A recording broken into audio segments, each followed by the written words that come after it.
नमस्कार दोस्तों, आप सभी का बहुत बहुत स्वागत है हमारे YouTube चैनल ज्ञान गंगा हाउस में। सो फ्रेंड्स, शुरू हो रहा है सावन के महीने में सोमवार के व्रत। कहा जाता है कि सावन के सोमवार का व्रत रखने से महादेव और माता पार्वती का आशीर्वाद प्राप्त होता है और भक्त की हर मनोकामना पूरी होती है। इस बार सावन के महीने में 4 सोमवार पड़ेंगे। पहला सोमवार 18 जुलाई को पड़ेगा। अगर आप भी सोमवार के दिन व्रत रखना चाहते हैं तो व्रत के दौरान सोमवार की व्रत कथा सुने। शिव शक्ति की सोमवार व्रत कथा। अमरपुर नगर में एक धनी व्यापारी रहता था।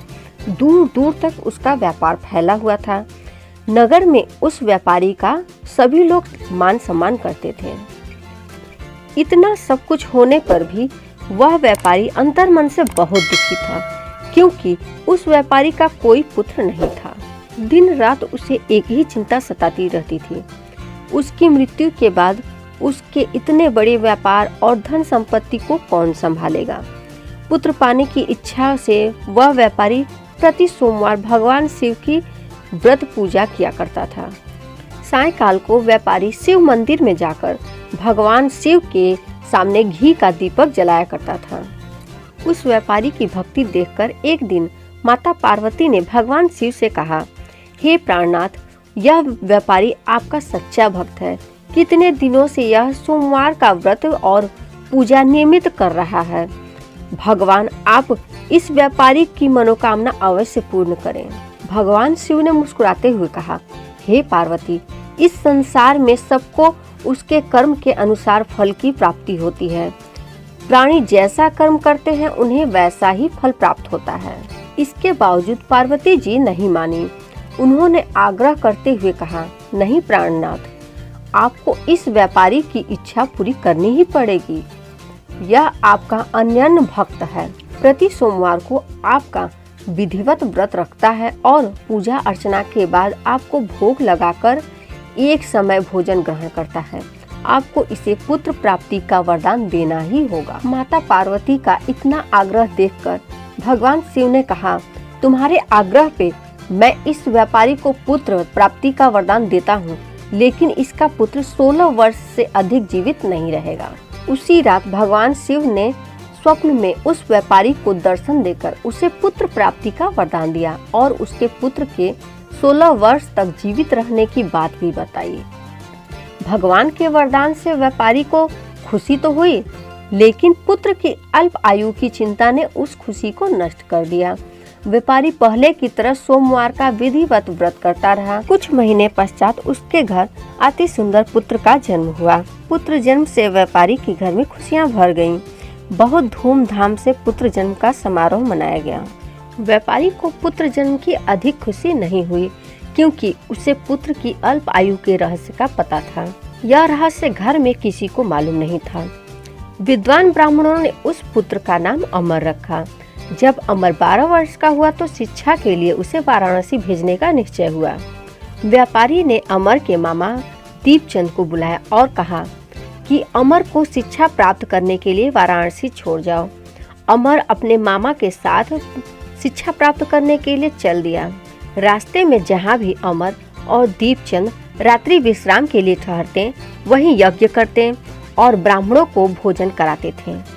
लंबी यात्रा के बाद अमर और दीपचंद एक नगर में पहुँचे। उस नगर के राजा की कन्या के विवाह की खुशी में पूरे नगर को सजाया गया था। निश्चित समय पर बारात आ गई, लेकिन वर का पिता अपने बेटे के एक आंख से काने होने के कारण बहुत चिंतित था। उसे इस बात का भय सता रहा था कि राजा को इस बात का पता चलने पर कहीं वह विवाह से इनकार न कर दे, इससे उसकी बदनामी होगी। वर के पिता ने अमर को देखा तो उसके मस्तिष्क में एक विचार आया। उसने सोचा, क्यों न इस लड़के को दूल्हा बनाकर राजकुमारी से विवाह करा दूं। विवाह के बाद इसको धन देकर विदा कर दूंगा और राजकुमारी को अपने नगर ले जाऊंगा। वर के पिता ने इसी संबंध में अमर और दीपचंद से बात की। दीपचंद ने धन मिलने के लालच में वर के पिता की बात स्वीकार कर ली। अमर को दूल्हे के वस्त्र पहनाकर राजकुमारी चंद्रिका से विवाह करा दिया गया। राजा ने बहुत सा धन देकर राजकुमारी को विदा किया अमर जब लौट रहा था तो सच नहीं छिपा सका और उसने राजकुमारी की ओढ़नी पर लिख दिया, राजकुमारी चंद्रिका, तुम्हारा विवाह तो मेरे साथ हुआ था। मैं तो वाराणसी में शिक्षा प्राप्त करने जा रहा हूँ। अब तुम्हें जिस नवयुवक की पत्नी बनना पड़ेगा वह कान्हा है। जब राजकुमारी ने अपनी ओढ़नी पर लिखा हुआ पढ़ा तो उसने काने लड़के के साथ जाने से इनकार कर दिया। राजा ने सब बातें जानकर राजकुमारी को महल में रख लिया। उधर अमर अपने मामा दीपचंद के साथ वाराणसी पहुंच गया। अमर ने गुरुकुल में पढ़ना शुरू कर दिया। जब अमर की आयु 16 वर्ष पूरी हुई तो उसने एक यज्ञ किया। यज्ञ की समाप्ति पर ब्राह्मणों को भोजन कराया और खूब अन्न वस्त्र दान किए। रात को अमर अपने शयन कक्ष में सो गया। शिव के वरदान के अनुसार शयनावस्था में ही अमर के प्राण पखेरु उड़ गए। सूर्योदय पर मामा अमर को मृत देखकर रोने पीटने लगा। आसपास के लोग एकत्र होकर दुख प्रकट करने लगे। मामा के रोने विलाप करने के स्वर समीप से गुजरते हुए भगवान शिव और माता पार्वती ने भी सुने। पार्वती जी ने भगवान से कहा, प्राणनाथ, मुझसे इसके रोने के स्वर सहन नहीं हो रहे हैं। आप इस व्यक्ति के कष्ट अवश्य दूर करें। भगवान शिव ने पार्वती जी के साथ अदृश्य रूप में समीप जाकर अमर को देखा तो पार्वती जी से बोले, पार्वती, यह तो उसी व्यापारी का पुत्र है। मैंने इसे 16 वर्ष की आयु का वरदान दिया था। इसकी आयु तो पूरी हो चुकी है। पार्वती जी ने फिर भगवान शिव से निवेदन किया, हे प्राणनाथ, आप इस लड़के को जीवित करें, नहीं तो इसके माता पिता पुत्र की मृत्यु के कारण रो रो कर अपने प्राणों का त्याग कर देंगे। इस लड़के का पिता तो आपका परम भक्त है। वर्षों से सोमवार का व्रत करते हुए आपको भोग लगा रहा है। पार्वती के आग्रह करने पर भगवान शिव ने उस लड़के को जीवित होने का वरदान दिया और कुछ ही पल में वह जीवित होकर उठ बैठा। शिक्षा समाप्त करके अमर मामा के साथ अपने नगर की ओर चल दिया। दोनों चलते हुए उसी नगर में पहुंचे जहां अमर का विवाह हुआ था। उस नगर में भी अमर ने यज्ञ का आयोजन किया। समीप से गुजरते हुए नगर के राजा ने यज्ञ का आयोजन देखा। राजा ने अमर को तुरंत पहचान लिया।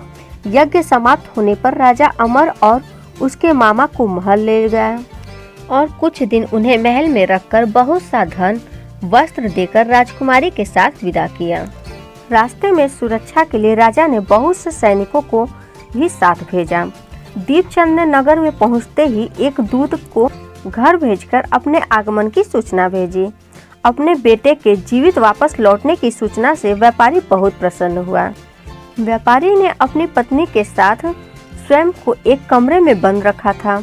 भूखे प्यासे रहकर व्यापारी और उसकी पत्नी बेटे की प्रतीक्षा कर रहे थे। उन्होंने प्रतिज्ञा कर रखी थी कि यदि उन्हें अपने बेटे की मृत्यु का समाचार मिला तो दोनों अपने प्राण त्याग देंगे। व्यापारी अपनी पत्नी और मित्रों के साथ नगर के द्वार पर पहुंचा।